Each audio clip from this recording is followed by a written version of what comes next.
औरत का फैसला। नैतिक मूल्यों से ये कहानी भले ही आपको इंसाफ करती ना दिखे, लेकिन जिम्मेदारियों की नजर से देखेंगे तो शायद कुछ समझ में आए। ये क्या है बहू, सुबह से घर का काम करती रहती है, फिर ऑफिस जाती है और बच्चों में लगी रहती है। अरे ऑफिस क्यों नहीं छोड़ देती, या फिर घर के लिए कोई नौकरानी रख ले।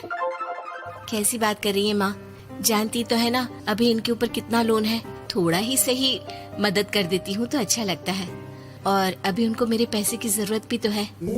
सुधा चंदर को बचपन से प्यार करती थी। एक ही मोहल्ले में खेल कूद कर बड़े हुए दोनों।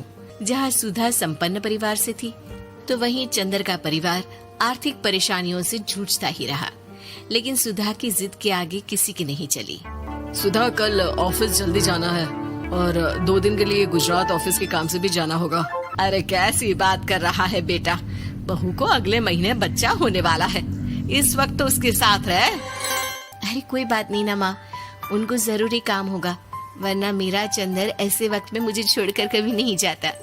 चंदर सुबह घर से निकलता तो आधी रात को घर में घुसता, वो भी शराब के नशे में। चंदर की माँ उसे खूब समझाती। अरे माँ, देख रही हो ना कितना कर्जा है सर पर, काम करना पड़ता है। दिन रात काम नहीं करूँगा तो घर कैसे चलेगा। अरे लेकिन बहू को भी तो देख लिया कर, इस हालत में भी घर का बाहर का सारा काम करती है। चंदर तो जैसे माँ की बात सुनकर भी अनसुना कर देता है। ऑफिस के बाद चंदर का फोन माँ के पास आता है। माँ, वो ऑफिस के काम से आज रात के लिए पास के शहर के ऑफिस जाना पड़ रहा है, कल सुबह आ जाऊंगा। सुधा रात को कमरे में सो रही होती है कि उसके पेट में दर्द होता है।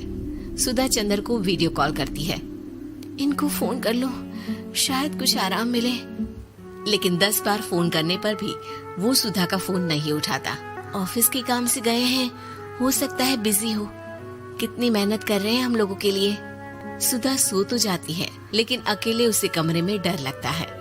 अगले रोज चंदर घर आता है, जहाँ सुधा ऑफिस जाने के लिए तैयार हो रही थी। तुम आज भी ऑफिस जाओगे? कल रात भर तो ड्यूटी की है, थक जाओगे, छुट्टी ले लो ना। अरे नहीं नहीं, कैसी बात कर रही हो, ये तो पॉसिबल ही नहीं है। अच्छा रुको, मैं जल्दी से तुम्हारा खाना और नाश्ता बना देती हूँ। बेचारी सुधा ऑफिस जाना छोड़कर लग जाती है पति के लिए खाना बनाने, उसके कपड़े प्रेस करने और जरूरत का सामान मुहैया कराने के लिए। हो सके तो रात की ड्यूटी मत लिया करो ना, मुझे बहुत डर लगता है। अरे यार क्या है, तुम तो ऐसे बिहेव कर रही हो कि तुम ही अकेली हो जिसे बच्चा होने वाला है। इतने लोगों के पति जो काम के सिलसिले में बाहर होते हैं, उनका क्या।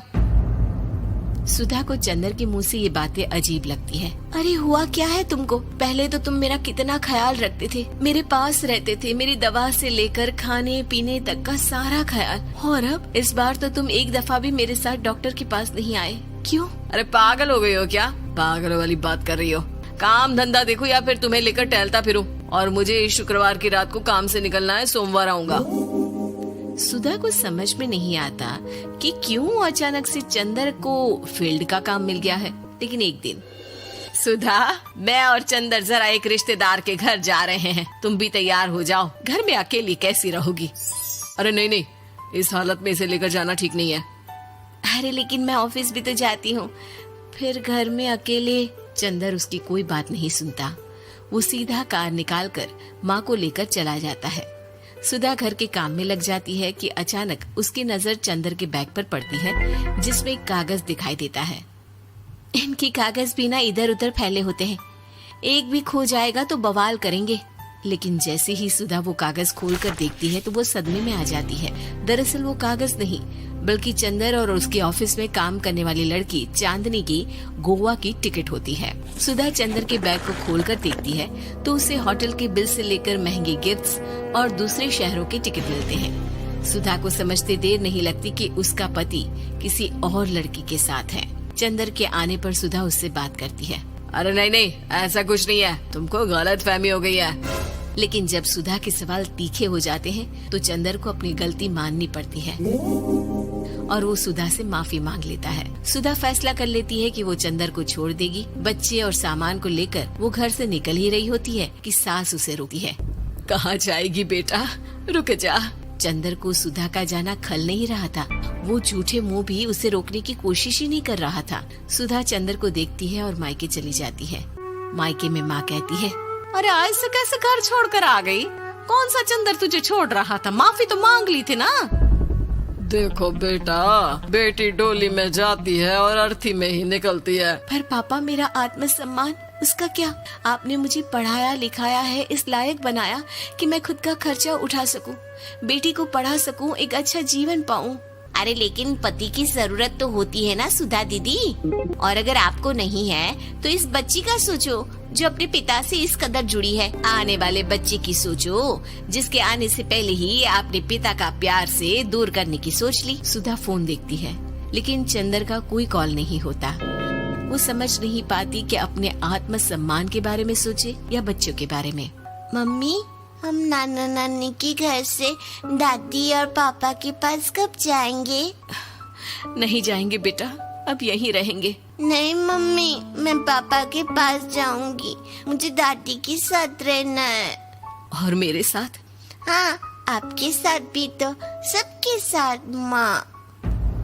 देखो सुधा दीदी, आपके सर पर पिता का साया होना जरूरी होता है। अपने घमंड के लिए पिता और बेटी को अलग मत करो। सुधा अब सामान उठाकर अपने ससुराल जाने लगती है, लेकिन मन में सवाल रह जाता है कि जिसे दुनिया घमंड समझ रही है वो उसका आत्मसम्मान था।